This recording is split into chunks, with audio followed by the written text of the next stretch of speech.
Bueno, es un placer a un distinguido amigo de la casa, compañero, colega, Camilo Ramírez Maluenda, de la Universidad Nacional de Colombia, sede Manizales, quien muy gentilmente nos acompaña el día de hoy con la conferencia Superficies de traslación y grupos de Beach de curvas hiperelípticas infinitas. Bienvenido, Camilo. Esperamos algún rato poderte tener en Quito, ¿sí? Y Esperemos que sí. la conferencia es tuya. Muchas Dale. gracias, Juan Carlos. Muchas gracias por la invitación. Me gusta mucho platicar de este tipo de temas con gente como ustedes. Es muy agradable y esperemos que sí, que nos veamos prontamente en Quito. Bueno, bien. Entonces, básicamente les voy a definir qué es una superficie de traslación. Vamos a ver unos ejemplos muy básicos de superficies de traslación. Vamos a definir este objeto que se llama el grupo de Beach, lo vamos a motivar, les voy a contar de dónde sale este grupo de Beach, algunas propiedades que tiene este grupito y finalmente les voy a hablar de las curvas hiperelípticas infinitas. Es un trabajo que realizamos junto a Juan Carlos, Yasmina, Saúl y Robin Hidalgo. Y sobre esos objetos vamos a estudiar la superficie, vamos a darles una estructura de traslación y a estudiar un poco los grupos de bits relacionados a estos objetos. Bueno, entonces básicamente vamos a decir que una superficie topológica es de traslación si podemos dotarla de un atlas donde sus cambios de coordenadas son restricciones de funciones de traslación de R2 o del plano complejo. ¿Qué significa esto? Que si nosotros tomamos dos cartas de nuestro atlas, si tomamos dos carticas de nuestro atlas, de tal manera que la intersección del abierto U con el abierto B sean diferentes de vacíos, y tomamos las funciones de transición, esta sí inversa compuesta con phi, entonces esta función la podemos ver como localmente una traslación de R2. Entonces eso va a ser una regla de asignación que me toma la pareja ordenada XY más una constante. Esos son básicamente los atlas que nosotros nos interesamos de estudiar en esta charla. Bueno, muy bien, unos ejemplitos sencillos sobre superficies que admiten estructuras de traslación. Entonces, bien, el más sencillo es el plano euclidiano. Consideremos R2 con la carta identidad. Entonces, no hay nada que hacer. Por vacuidad, esta es una superficie de traslación. El siguiente que vamos a entender es el toro plano, ¿sí? Que viene dado como sigue. Entonces, tómense en sus dos vectores en R2 linealmente independiente favoritos, los que más les gusten, ¿sí? Y van a definir algo que se llama una retícula. Aquí está de color verde. Las retículas son todas las posibles combinaciones lineales, ¿sí? Con estos dos vectores, pero combinaciones lineales sobre Z, ¿sale? Es decir, la forma U por B más MB, donde M y N son números enteros, ¿sale? Entonces, la colección de ese conjunto es un conjunto discreto en R2.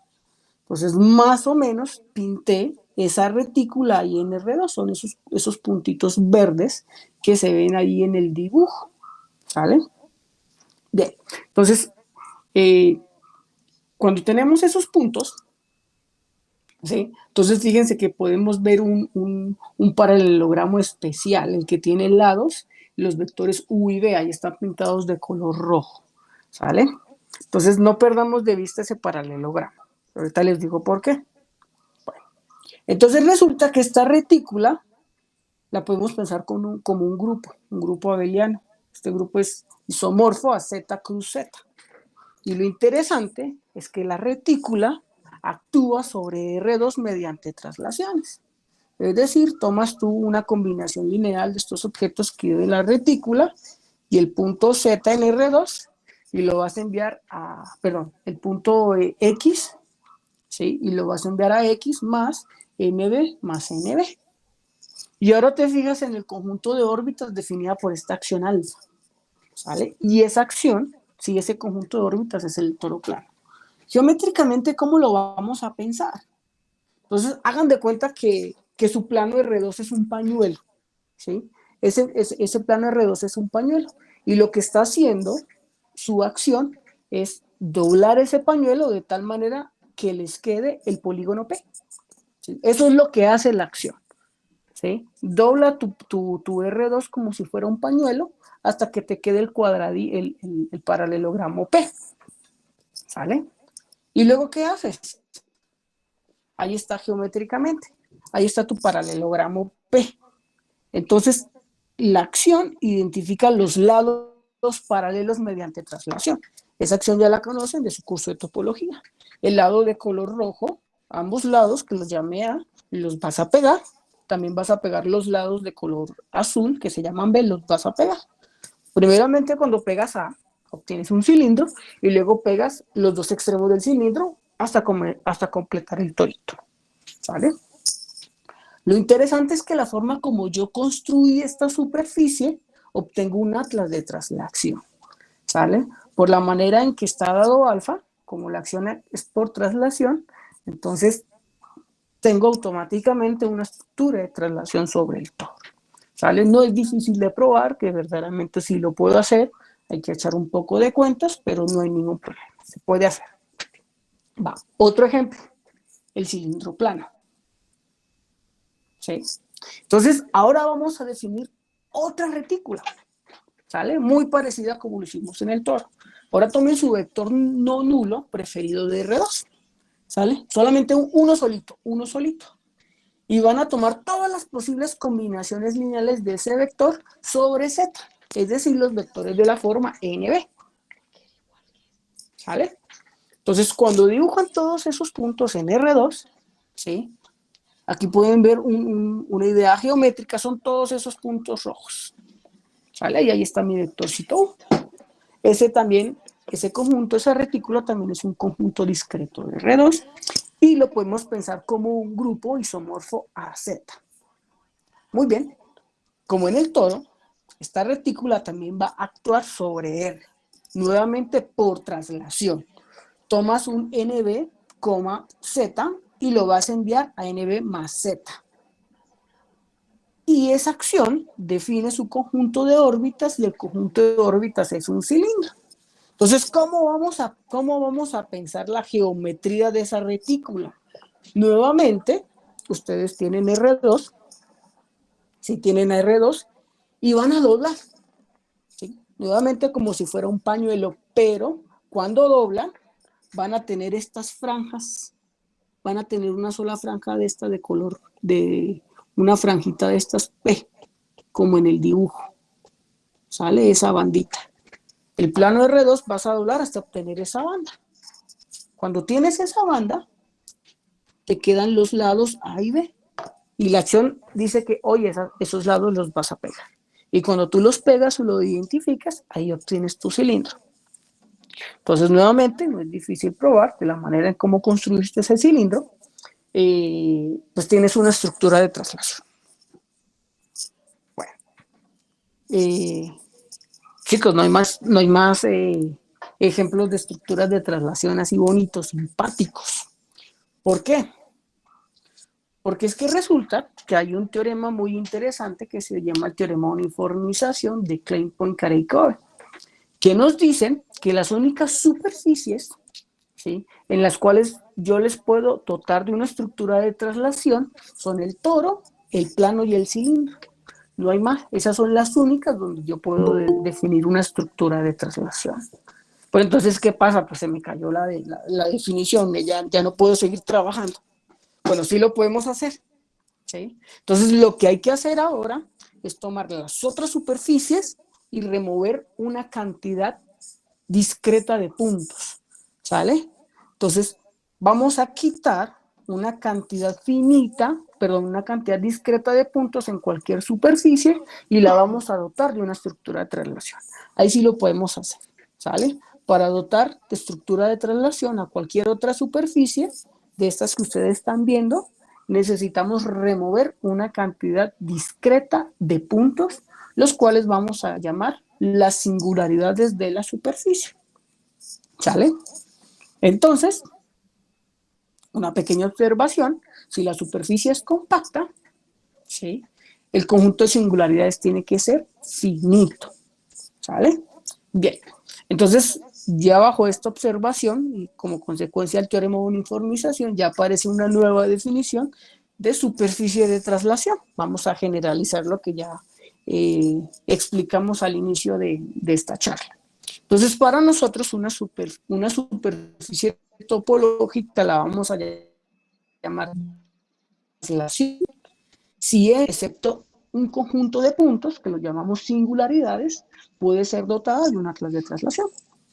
Entonces, vamos a pensar que los puntos son no removibles, es decir, que el atlas de traslación no pueden ser extendidos a esos puntos, ¿sale? Si cuando yo pego un punto, entonces al extender el atlas ya deja de ser de traslación, ¿vale? Así pienso en mis puntos, que son no removibles. Eso significa.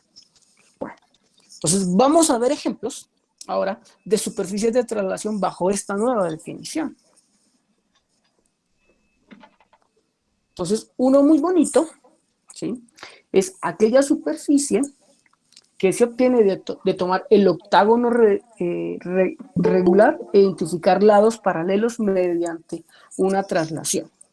Entonces, cuando hacemos esta operación, lo que obtenemos es una superficie compacta de género 2. Entonces, veamos. Miren, aquí yo ya dibujé mi octágono regular y estoy identificando pares de lados paralelos mediante una traslación. Entonces, si se dan cuenta en el dibujo, ustedes pueden ver cuáles son los lados que estoy identificando. ¿Sale? Ahora bien, voy a pegar, ¿sí? Cuando yo pego, ¿sí?, todos los vértices, ¿sí?, de mi octágono son de color verdes y se van a identificar en un solo punto en mi espacio cociente.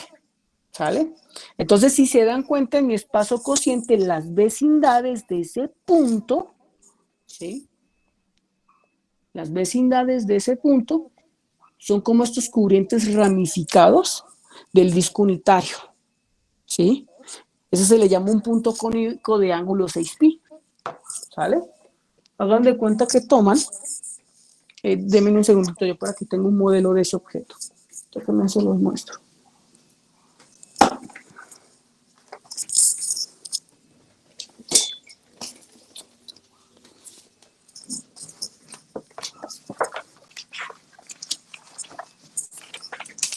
Aquí está, ¿sí? Entonces, hagan de cuenta que tengo 3 discos de estos circulares, ¿sí?, y voy a recortar haciendo un boquete así estilo Pac-Man, y voy a pegar 3 de estos identificando lados paralelos. Sale, aquí tengo uno de 2, una escalera de caracol de 2 pisos, pero en este ejemplo me dice que tengo una de 3 pisos. Entonces, las vecindades de ese punto se ven algo más o menos así, ¿vale? ¿Sí? Algo que no se ve en una superficie plana. En una superficie plana mis vecindades se ven como un disco euclidiano, ¿vale? Entonces, ese punto yo lo remuevo de mi superficie, esa es mi singularidad, esa es la que quito, aquí estoy quitando uno solo, ¿sale? Entonces, como lo construí sin ese punto, ahí tengo mi superficie de traslación con un único punto singular. Entonces, vamos a ver ahora con la característica de Euler que efectivamente tenemos una superficie de género 2, que es un 2 toro. Bien, entonces nosotros sabemos que para este tipo de superficies orientables, la característica de Euler viene dada, es igual a 2 menos 2G. Y la característica de Euler es vértices menos aristas más caras. ¿Sale? Entonces, intrínsecamente, como construí mi superficie, estoy diciendo que los lados paralelos que estoy identificando en mi polígono me está generando una arista, ¿sí? Y tengo un único vértice, que es el de color verde, y una sola cara, que es esta. ¿Sale? Entonces, al hacer las respectivas cuentas, tengo un vértice, tengo 4 caras, porque mi polígono es el octágono regular, y estoy identificando por pares, me quedan 4 más 1, y esa cuenta me tiene que dar 2 menos 2G. Al despejar el G, tengo que es igual a 2. ¿Vale? Entonces, acabamos de construir un 2 toro con una estructura de traslación donde aparece un único punto singular, donde las vecindades de ese punto singular se ven así todas chistosas. Bueno, no son tan chistosas. Sí, eso se le llama un punto cónico. ¿Vale? Estas están apareciendo. Bien, vamos a construir otros ejemplos. Eso se llama la superficie que viene a partir de una L, ¿vale? Entonces, vamos a considerar tres cuadraditos, ¿sí? Así en forma de L, y vamos a identificar los lados paralelos como se está mostrando en la figura. Este ladito A se identifica con este lado A de manera, con una traslación, este lado B con este otro lado B, este lado C con este otro lado C, este lado D con este otro lado D.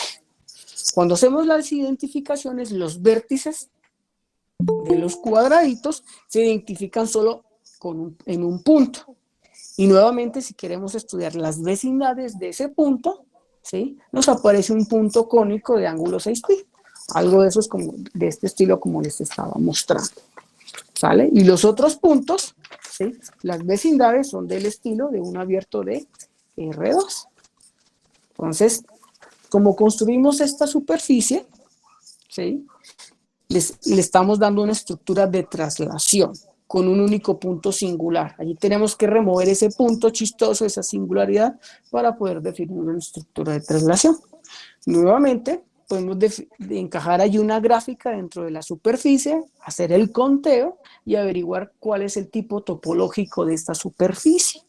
Entonces, al hacer correctamente las cuentas, nos damos cuenta que nuevamente este es un 2-tor con un único punto singular. Bueno, hay preguntas hasta el momento.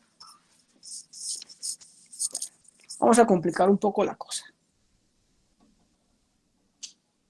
Les presento la escalera infinita, ¿vale? Entonces, tomen una cantidad, una colección infinita de cuadrados, ¿sí? Y ármenlos así como se muestra en la figura, ¿vale? Ármense en una escalerita, bien simpática, como está en la figura. Y van a identificar lados paralelos siguiendo el siguiente patrón. Entonces, por aquí tengo el lado A sub 0, lo voy a identificar con este otro lado A sub 0, ¿vale? Este lado A sub 1, lo voy a identificar con este lado A sub 1, este lado A sub 2, lo voy a identificar con este lado A sub 2, y así me sigo subiendo. De manera descendente, este lado que llamé A sub menos 1, lo identifico con este lado que llamé A sub menos 1. ¿Vale? No he terminado las identificaciones. Tengo por aquí este lado, ¿sí? Horizontal, que se llama B sub 0, lo identifico con este lado B sub 0. Este lado B sub 1, lo identifico con este lado B sub 1. Y continúo ese patrón de manera ascendente. De manera descendente, también tengo un lado que se llama B1, lo identifico con este lado que se llama B1, este lado B2, lo identifico con su respectivo lado S2, y continúo, ¿sale?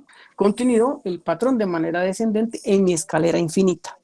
Bien, cuando yo hago estos pegues, ¿sí? Obtengo una superficie de traslación, ¿sí? Con 4 puntos chistosos o 4 singularidades, ¿sí? Las singularidades están marcadas de color negro, rojo, morado y amarillo, ¿sí? Si yo quiero estudiar las vecindades, ¿sí? Por lo menos del punto singular amarillo, este aquí se ve, ¿sí? Si se dan cuenta, yo estoy en una escalera de caracol infinita que sube tanto para arriba como hacia abajo. Y eso pasa también para las otras singularidades cónicas. ¿Sale? Entonces, esta superficie que les estoy mostrando es una superficie de traslación, ¿sí? En la cual aparecen 4 singularidades, ¿sí? Y estas singularidades son singularidades cónicas y se llaman de ángulo infinito. Cuando mi escalera nunca se cierra, entonces llamo una singularidad cónica de tipo de ángulo infinito. Perdón. ¿Sale? Ahora, nos preguntamos por el tipo topológico de la superficie. Bueno, ese hay que talacharle más para entender de que la superficie asociada a este objeto es la que se llama el monstruo del lago Ness. El monstruo del lago Ness la pueden pensar como, tomen el plano complejo, ¿sí? O R2, y péguenle en una cantidad infinita de toros, así como se muestra en la figura. Esta. ¿Sale? Le pegan una cantidad infinita de asas, de toritos, ¿sale? Por todo el plano. Entonces, geométricamente, visualmente se parecen a las jivas, ¿sí? Del potencial monstruo que vive en el lago Ness. Entonces, ese objeto, según el teorema de clasificación de superficies no compactas, es nuestra única superficie, salvo homomorfismos, con un solo phi, lo que quiera que sea eso, con género infinito. Y un modelo geométrico topológico de ese bicho es el que les estoy mostrando ahí en el dibujo. ¿Sale? Bueno, bien. Entonces, hemos apreciado unas superficies de traslación donde nos aparecen estos puntos chistosos, estos puntos cónicos de tipo de ángulo finito, de ángulo infinito. Entonces vamos a definirlos, vamos a dar una definición formal de estos objetos que nos están apareciendo. Entonces vamos a aplicar un poquitico los conceptos de métrica riemanniana, de geometría riemanniana, pero no se preocupen si no saben, ¿sí? Lo que quiero es que se lleven la idea de lo que son este tipo de superficies donde aparecen estos tipos de puntos chistosos, este tipo de puntos singulares, ¿vale? Bueno, entonces, ¿cómo definimos estos objetos? Entonces resulta que cuando nosotros tenemos una superficie de traslación, nosotros podemos llevar la métrica riemanniana que está en R2, la podemos llevar a la superficie, ¿sale? Usando la estructura de traslación. O sea, básicamente lo que estoy diciendo es que la métrica riemanniana de R2, que es la métrica euclidiana usual que nosotros conocemos, es la misma que tiene la superficie, ¿sí? La llevamos, lo mismo que está abajo es lo mismo que está arriba, ¿sale? Entonces, con esta métrica riemanniana, ¿sí? Implica que la curvatura en toda mi superficie, ¿sí? Es cero. Por eso yo decía que en las vecindades en los puntos se ve como un abierto de R2, ¿sí? Se ve una vecindad sencillita, ¿sale? Ok. Ahora, nosotros sabemos que a partir de la métrica riemanniana podemos definir una función distancia como en análisis. Lo definimos en nuestra superficie. Y con la función distancia nosotros podemos pensar en la completación métrica de nuestra superficie, que la llamamos ese gorrito, ¿sale? Entonces recuerden, la métrica riemanniana de R2 nos la llevamos a nuestra superficie, con la métrica riemanniana definimos una función distancia y con la función distancia pensamos en la completación métrica de nuestra superficie, ¿sale? Entonces, con ese objeto de la completación métrica definimos lo que es una superficie de traslación masa. Entonces, vamos a decir que una superficie es de traslación masa si al tomar un punto en la completación métrica, ¿sí? Existe una vecindad de ese punto en la completación métrica, de tal manera que es isométrica a un abierto del plano de R2, como les estaba diciendo, ¿sale? O es isométrica a un cubriente ramificado del disco ramificado en el origen. Es decir, estas escaleras de caracol, ya sea que se cierran o ya sea que tú sigues caminando para arriba y para abajo y nunca terminas, ¿sale? Esos son los cubrientes ramificados, tanto finito como infinito, ¿sale? Bueno, entonces ya tenemos bien definidos nuestros objetos, ¿sí? Ya vimos bastantes ejemplos de ellos, ¿sí? Ahora me gustaría motivar el grupo de Beach, ¿sale? Les voy a contar cómo motivo el grupo de Beach en estas superficies de traslación. Bien, hay un teorema en sistemas dinámicos que se llama el teorema de Bay, que me describe el comportamiento del flujo geodésico en el toro plano. Entonces, ¿qué nos dice este teorema? Dice, oye, si tú tienes el toro plano es R2 módulo esta acción alfa, ¿sí? Pensemos el toro sencillito, un cuadradito pegando lados paralelos, ¿sale?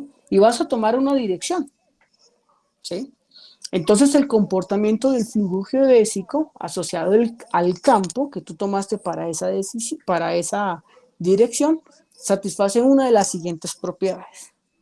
Lo primero, oye, mira, tu flujo es geodésico si solo si la dirección que tomaste es de la forma P sobre Q por pi, donde P y Q son enteras, ¿sale? Y es únicamente ergódico si solo si teta es de la forma R por pi, donde R es un irracional. Geométricamente, ¿qué es lo que te está diciendo este teorema? Oye, mira, aquí tienes tómate un puntito en tu toro, ¿sale? Y tómate un vector. Ese vector está apuntando bajo una dirección, ¿sale? Entonces el flujo geodésico son líneas rectas en el toro, ¿sí? ¿Por qué? Porque es básicamente, localmente, la geometría euclidiana. Y la geometría euclidiana, el flujo geodésico son líneas rectas, ¿sale? Entonces se empieza a pintar una línea recta en el toro. Ahí está la rojita. Entonces, como tú sabes que el lado A se identifica con el lado A abajo, por aquí este punto va a salir por acá, ¿sale? Y va a chocar con el lado B, que está a mano derecha. Y ese lado se identifica con el lado B, este otro lado, y por aquí va a salir, y sigo dibujando mi recta, ¿vale? Entonces, cuando yo estoy dibujando van a pasar dos cosas. Si van a pasar alguna de las siguientes dos cosas. O yo regreso en algún momento al punto donde llegué siguiendo la misma dirección, si eso es lo que me dice uno, ¿sí? Que es periódico, yo regreso donde empecé. O cuando tú dibujas, ¿sí? Tu línea recta y en el toro, esa línea recta, lo que pasa es que es densa en el toro. Eso es lo que me está diciendo el teorema.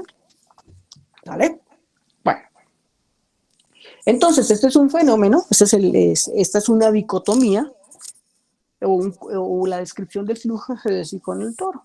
La pregunta natural es, bueno, ¿y qué pasa en las otras superficies de traslación? ¿Sí? ¿Será que existe un teorema similar que me dice que el flujo geodésico se comporta de la misma manera? Y bueno, la respuesta es sí. Efectivamente, tenemos un teorema muy parecido para las superficies de traslación, ojo, compactas, solo compactas. Y resulta que en 1989 un matemático que se llama William Bisch asoció un grupo de isometrías a las superficies de traslación compacta que posteriormente fue llamado el grupo de Bisch. Y dijo, oye, si el grupo de Bisch es una retícula desde el punto de vista de la geometría hiperbólica, ¿sí? Bueno, lo que pasa es que el grupo de Bisch lo puedes pensar como un grupo fucsiano, ¿sí? Y puedes tomar el cociente del plano hiperbólico sobre ese grupo fucsiano. Y eso te genera una superficie hiperbólica, ¿sí? Entonces, retícula en este contexto significa que si el área de esa superficie hiperbólica es finita, entonces yo llamo a mi grupo de Bisch una retícula, ¿sale? Entonces, resulta que si ese grupo de Bisch es una retícula en este sentido que yo les acabé de contar, efectivamente el flujo geodésico, ¿sí?, obedece una dicotomía, igual como pasa en el toro, o es periódico o es únicamente ergódico, ¿vale? Entonces, ese es el gran teorema de William-Bisch. Bien, entonces, con respecto a ese teorema, ¿sí?, entonces ya sabemos que es importante el estudio del grupo de Bisch, porque esa es una de las condiciones suficientes que me establece el comportamiento del flujo geodésico. Entonces, vamos a definir qué es el grupo de Bisch. En su paper, William Bisch lo definió para superficies de traslación compactas, pero en general se puede hacer para superficies de traslación compactas o no compactas. No hay ningún problema en eso, ¿vale? Bueno, muy bien. Entonces vamos a tomar una superficie de traslación, la que a ustedes les guste, y un homeomorfismo de la superficie en la superficie. Y vamos a decir que es un difeomorfismo afín que preserva la orientación si satisface las siguientes dos propiedades. La primera es que permuta adecuadamente los puntos singulares. ¿Qué significa que los permuta adecuadamente? Que un punto cónico de ángulo 2πn lo va a mandar un ángulo de 2πn. Que un punto cónico de estos de ángulo infinito también va a ir a un punto cónico de ángulo infinito. Eso significa que los permute adecuadamente. Y lo otro es que cuando tú veas la función en coordenadas locales, ¿sí?, tiene que ser la restricción de un difeomorfismo afín de R2 que preserva la orientación. Muy fácil. ¿Qué significa esto? Entonces tú tomas dos carticas, haces la composición, ¿sí?, y cuando ves La función en coordenadas locales lo ves como la multiplicación de una matriz de 2 por 2 con entradas en los reales y determinante positivo por el vector columna X más una traslación R2. ¿Ve? La traslación de R2. ¿Sale? Entonces, localmente yo quiero que se vea así. ¿Sale? Bien. Ahora me tomo el conjunto de todos estos difeomorfismos afines que preserva la orientación. ¿Sí? Y resulta que este conjunto es un grupo bajo la operación composición. Lo interesante ahora, ¿sí?, que debido al atlas de traslación que tiene mi superficie, cuando yo tomo la jacobiana en cualquier punto, ¿sí?, siempre va a ser constante. La matriz jacobiana nunca cambia cuando la calculen en cualquier punto de mi superficie, para cualquier elemento, para cualquier difeomorfismo afín que preserva la orientación. Entonces, ¿sí?, por este teorema, nosotros podemos definir un morfismo de grupos, ¿sí?, que va del grupo de difeomorfismos afines de la superficie que preservan la orientación al grupo general lineal. ¿Sale? ¿Y cómo es este morfismo? Tomas una función y la vas a mandar a su respectiva jacobiana. ¿Vale? Entonces, esa función está bien definida, ¿sí? La regla de la cadena nos dice que es un morfismo de grupos, ¿vale? Entonces, cuando yo tomo la imagen del grupo de los difeomorfismos afines que preservan la orientación de la superficie bajo D, ¿sí?, esa imagen es la que se conoce como el grupo de Bitch de la superficie. Es un subgrupo del grupo general lineal. ¿Vale? Ese es el grupo de Bitch. Entonces, si se dan cuenta, cuando definimos nosotros este grupo, no dependió de la compacidad de nuestra superficie. Por lo tanto, ¿sí?, se le puede asociar a cualquier superficie de traslación. Eso no tiene ningún inconveniente. Muy bien. Ejemplos. El grupo de Bitch de R2 es todo GL2R, ¿vale? El grupo de Bitch del toro plano es SL2Z, ya saben que ese es un grupo fucsiano. El grupo de Bitch del cilindro. Muy bien, antes de introducir el grupo de Bitch del cilindro, necesito conocer un grupo que se llama el grupo P, que está conformado por todas las matrices de 2 por 2, ¿sí?, cuya primera entrada es el 1, siguiente entrada es un número real T, en los reales, el que ustedes quieran. Voy para la siguiente columna, siguiente fila, primera entrada 0 y siguiente entrada S, un real positivo mayor estricto que 0. ¿Vale? Defino este grupo P, es importantísimo. Entonces el grupo de Bitch de nuestro cilindro, ¿sí?, es el generado por menos la identidad y el elemento B con B corriendo en P. ¿Vale? Bien. Algunas propiedades del grupo de Bitch. Resulta que cuando consideramos una superficie de traslación compacta, el grupo de Bitch es un subgrupo discreto de SL2R. Desde otro punto de vista, es un grupo fucsiano. ¿Sale? Este es un grupo fucsiano. Bien. Les cuento que las superficies de traslación les podemos asociar unos objetos que se llaman las conexiones sillas, ¿sí? Las conexiones sillas básicamente son geodésicas cuyos extremos mueren en los puntos singulares de una superficie y por dentro de nuestra geodésica no hay otros puntos singulares, ¿sale? Entonces, a mano derecha, ustedes pueden ver en la superficie L, pueden apreciar 3 conexiones sillas. La conexión silla de color amarillo, la de color rojo y la de color azul. Aquí hay una, aquí hay otra y aquí está otra. Bien, entonces fíjense que geométricamente, como las estamos viendo en el dibujo, estas conexiones sillas es como si fueran segmentos de líneas rectas en R2 o en el plano complejo. Entonces, un segmento de línea recta nosotros sabemos que está determinado por su dirección y por su longitud, ¿sale? Entonces, esta idea geométrica de longitud y dirección nos permite asociarle a cada conexión-silla dos vectores que se llaman los vectores de holonomía, ¿sale? Entonces, esos vectores de holonomía son B y menos B, ¿sale? Cuyas longitudes son la misma que gamma, que la conexión silla, pero las direcciones son teta y menos teta. Y recuerden que teta es la dirección con la que pensamos a la conexión silla como segmento en R2. Bien, entonces resulta que cuando nosotros formamos el conjunto de todos estos vectores de holonomía, entonces ese conjunto es un subgrupo discreto de R2. ¿Por qué es importante el conjunto de vectores de holonomía? Porque el conjunto de vectores de holonomía ayuda a probar que efectivamente el grupo de Bisch de una superficie de traslación compacta es un subgrupo fucsiano, ¿sale? El espíritu de esa prueba se basa en la definición de este conjunto, ¿sale? Bueno, entonces ustedes ahora me dirán, no, pues es que hay muy poquitos ejemplos de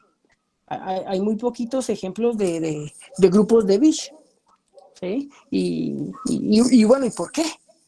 Pues que resulta, chicos, de que calcular el grupo de Bisch de una superficie de traslación es difícil, es difícil. De hecho, quiero contarles de dos preguntas abiertas en este campo que aparecen en el Handbook of Dynamical System, ¿sale? El primero de ellas es la realización de grupos fucsianos como grupos de Bisch de superficies de traslación compacta. Entonces, ¿qué es lo que te dice la pregunta abierta? Oye, yo te doy un grupo fucsiano, el que tú quieras, ahora tú lo que tienes que hacer es darme una superficie de traslación compacta, de tal manera que el grupo de Bisch de esa traslación, de esa superficie, sea el grupo fucsiano con el que tú me estás pidiendo. Esa es la primera pregunta abierta, es difícil, es muy, muy, muy difícil. Hasta el momento no se le ha dado respuesta a esa pregunta. Y la segunda pregunta es, constrúyeme un algoritmo que me permite calcular fácilmente el grupo de Bisch de una superficie de traslación compacta, ¿sale? Entonces, estas preguntas están abiertas y eso hace que calcular grupos de Bisch de superficies sea un poco difícil. Hay técnicas para poder calcularlos fácilmente. La desarrolla la profesora Gabriel Betze-Smühlhausen. Les voy a contar más adelante un teorema sobre ella, pero no es sobre cálculos de algoritmos de grupos de Bisch. Muy bien.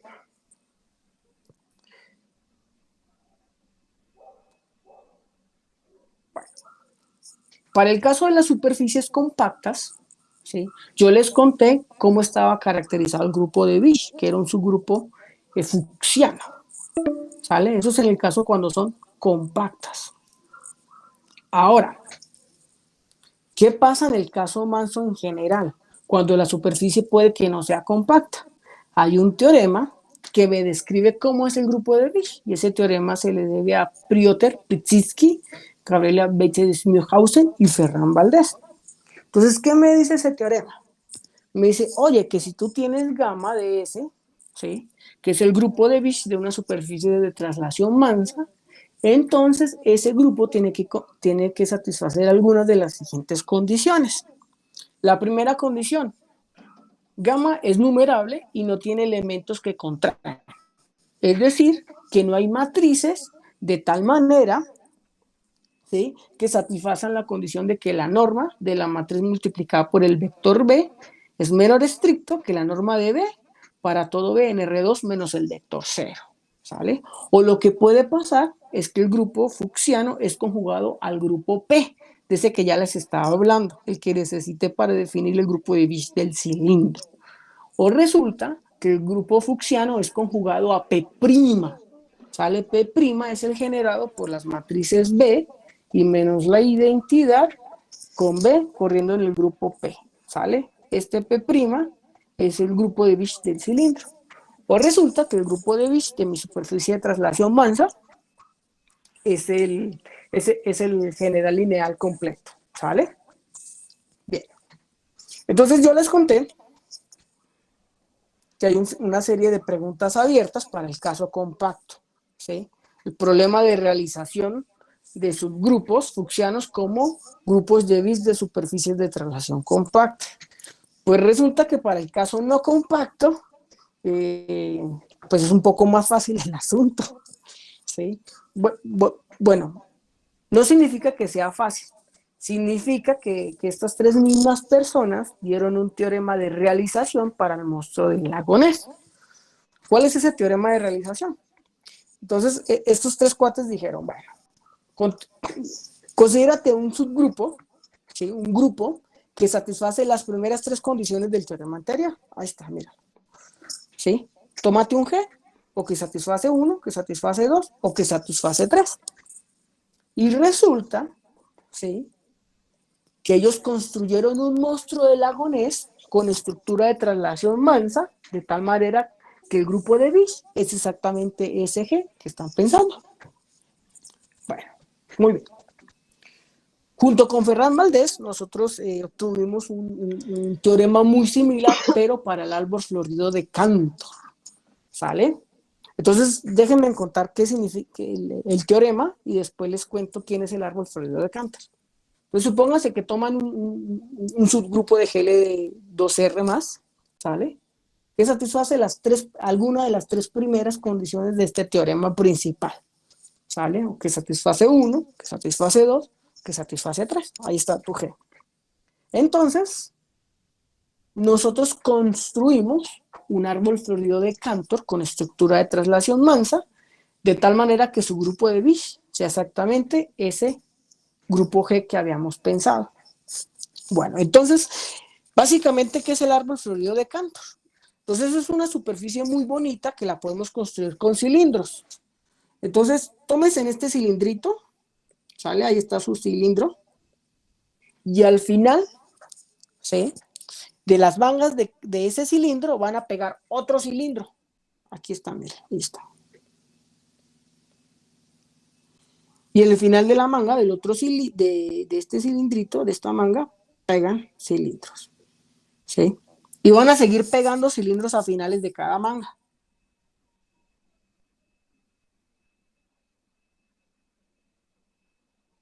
Ahí está. Y ese proceso lo continúan hasta que se vuelvan viejitos. ¿Sí? Y adicionalmente a eso van a crear géneros en cada uno de esos cilindros. Y así se la llevan. Género, siempre género, siempre género. Y ahí se van. Entonces, esa superficie topológica que ustedes acaban de construir se le conoce como el árbol florido de Cantor. Y esa es la superficie a la cual nosotros nos referimos en este teorema de realización. Bueno, bien. Ahora les quiero hablar de unas superficies especiales que se llaman las curvas hiperelípticas infinitas. Entonces, déjenme contarles de qué se trata. Ese es un trabajo que realizamos junto al profesor Juan Carlos, a la profesora Yasmina, al profesor Rubén y al profesor Saúl. Bueno, entonces, tómense la sucesión de números complejos que más les guste, de tal manera que la sucesión de las normas, de los puntos de la sucesión, diverja, es decir, se vaya para el infinito. ¿Sí? Entonces, hay un teorema de Weierstrass que me garantiza la existencia de una función entera, una función holomorfa que va al plano complejo, que es esfera de Riemann, de tal manera, oye, que los únicos ceros simples de mi función son los puntos de la sucesión. Es decir, Z1, Z2, Z3, son los ceros de mi sucesión. ¿Sale? Y son simples. Eso es muy interesante. Bien, entonces ese es un ejemplo de una función con una cantidad infinita de ceros. Otras pueden ser el seno complejo, el coseno complejo. Esos son ejemplos de funciones enteras, ¿sí?, que tienen una cantidad infinita de ceros. ¿Sale? Bueno, ahora, con esa función, ¿sí?, que se llama función de Weierstrass. Sí han levantado la mano. Sí, adelante. Hola Camilo, perdón que te interrumpa. Es muy probable que que la sesión se cierre o se corte, porque ya vamos 1 hora desde que empezamos a conectarnos contigo.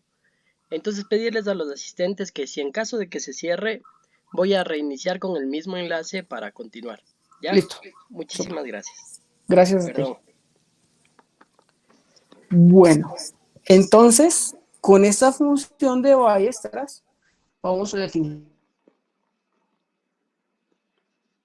que va de cruce a C, ¿sale? ¿Qué es lo que hace? Toma la pareja ZW y la va a enviar en W a la N menos la función de Weierstrass evaluada en Z. Y toman un N mayor o igual que 2, el que ustedes quieran, ¿sale? Entonces, con esta función vamos a definir lo que se llama una curva plana, que la denotamos SF, que son las parejas ordenadas ZW que viven en C2, que satisfacen la ecuación o la relación W al cuadrado igual a FZ. ¿Sale? Entonces, básicamente lo que estamos haciendo es la imagen inversa de F grandota del cero. ¿Vale? Eso es lo que estamos haciendo. Entonces, ojo, esta curva fin la vamos a llamar curva superelíptica infinita. ¿Vale? Se llama curva superelíptica infinita. Ahora, si nosotros nos fijamos en el caso n igual a 2, entonces esta curva fin se le llama una curva hiperelíptica infinita. ¿Sale? Bien. Entonces, les cuento que junto a Yasmina Tarihuana, Juan Carlos García, Rubén Hidalgo y Saúl Quispe, nosotros probamos, ¿sí?, que estas curvas superelípticas infinitas son efectivamente superficies de Riemann conexas y que adicionalmente son homeomorfas al monstruo del lago Ness. Estos objetos que ya los conocían. ¿Sale?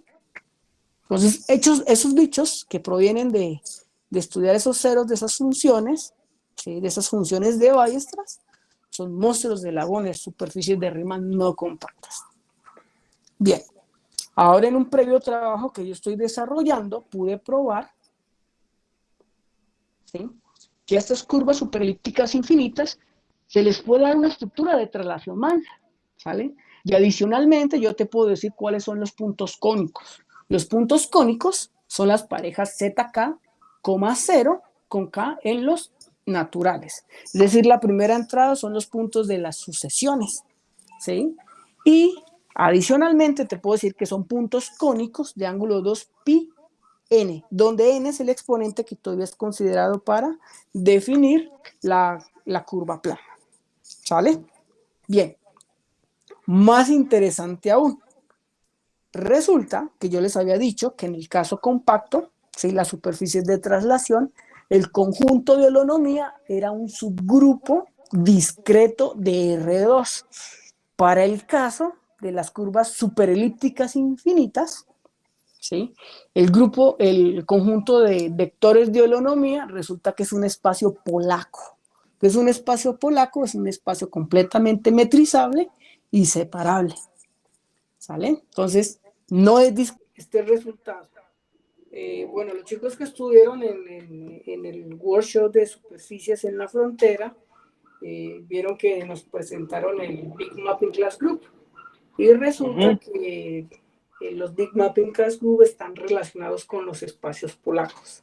¿Sale? Sí. Entonces, este objeto también se va a relacionar con los espacios polacos. Entonces, tal vez exista la posibilidad de encontrar una relación entre los mapping class group y la cerradura del conjunto de holonomía de una superficie superelíptica infinita.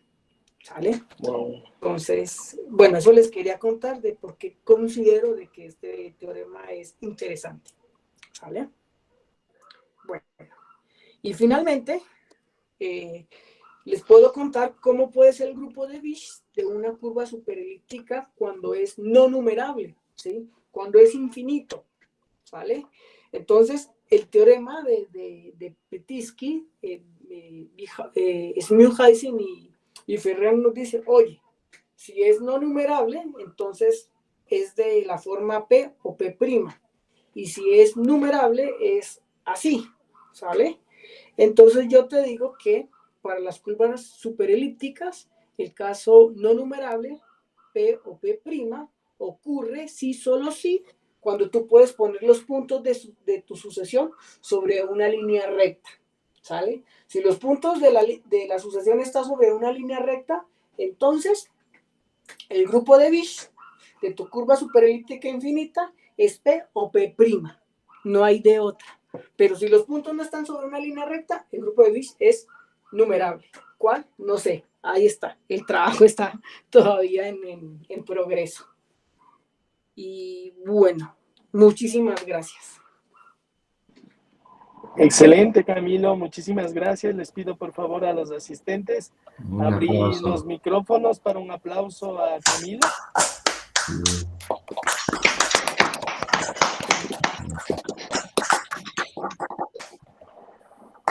Bueno, abrimos la ronda de preguntas. Sí, la ronda de preguntas. Si hay alguna pregunta. Yo tengo una pregunta con el último teorema, con esta caracterización que estás encontrando con los grupos polacos. Sí. Esto permitiría entonces tender un puente entre estas dos geometrías, ¿no? Sí, y poder meter la estructura de toda esta idea del Mapping Class Group en la parte de esta que estás trabajando. Pero eso ya sería un wow. ¿Cómo vamos con ese? Ya está demostrado el teorema, ya es un teorema. Sí, ya lo demostré. Ya esa cerradura es un espacio polaco y ya hablé con los expertos en Mapping Class Group para un futuro proyecto en julio. Qué Sí, excelente, qué excelente. Entonces ya armaste el puente. sí, Acabas ya. de armar el puente. Sí, de hecho ya estoy en discusiones con Israel para sentarnos a trabajar un poco en esto, en cómo podemos combinar estas curvas superelípticas infinitas, esta cerradura del conjunto de vectores de holonomía con el Mapping Class Group.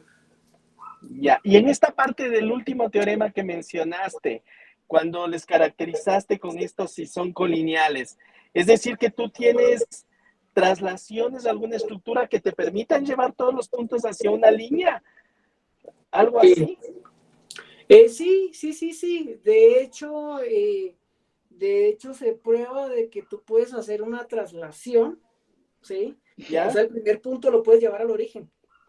¿Sí? Wow. Entonces, cuando llevas el punto, lo que estás haciendo es, no estás cambiando la estructura de traslación, simplemente estás cambiando el sistema de coordenadas para el primer punto. Estás poniendo el sistema de coordenadas donde te conviene. Sí, exactamente.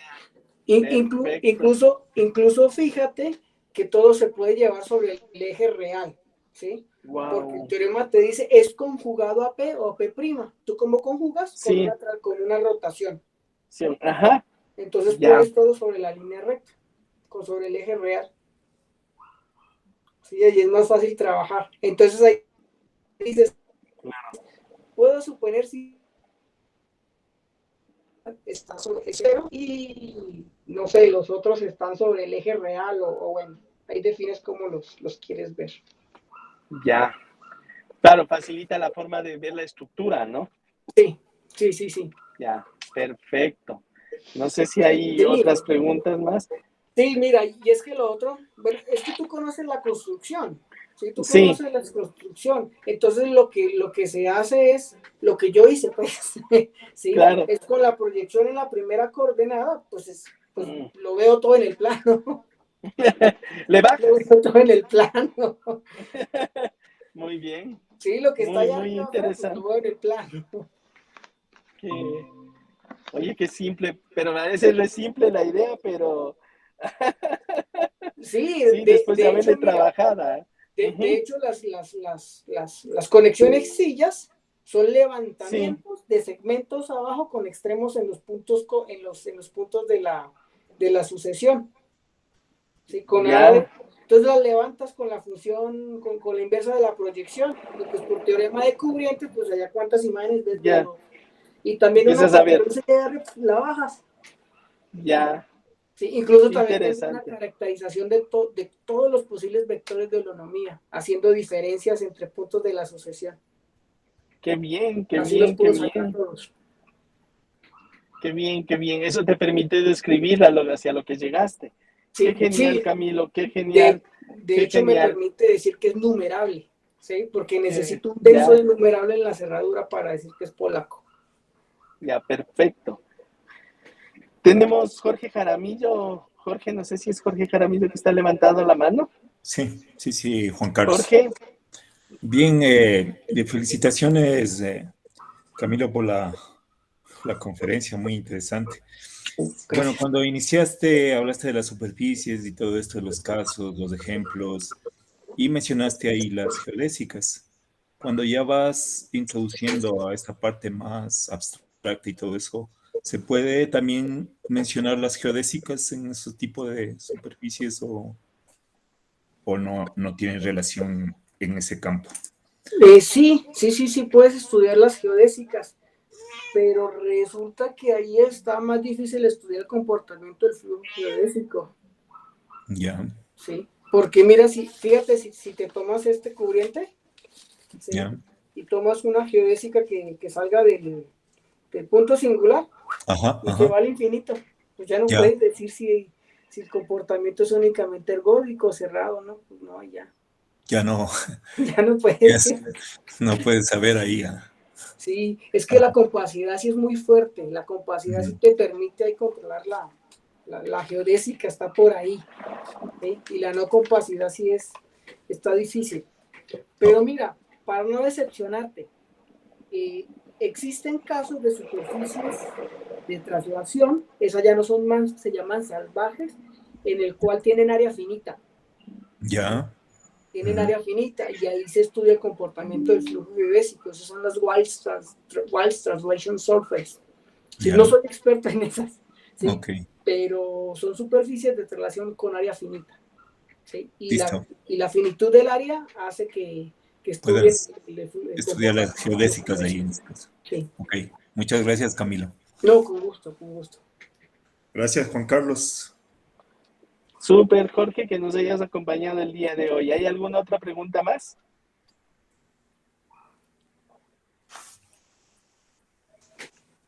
¿Alguna otra pregunta? Le vi por ahí a Yasmina.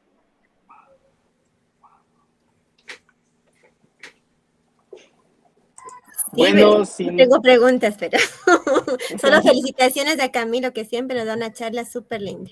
Siempre, siempre. Ujú. Felicitaciones, Qué Camilo, bueno que les por gustó. los avances también. Qué bueno que les gustó. No, estuvo muy, muy, muy bonito. Estuvo muy bonito los ejemplos y todo. Sí. Entonces, les pedimos por favor a los asistentes abrir sus micrófonos para un aplauso a Camilo. Sí. Y agradecerle por colaborar para la difusión de la matemática en el Ecuador. Sí.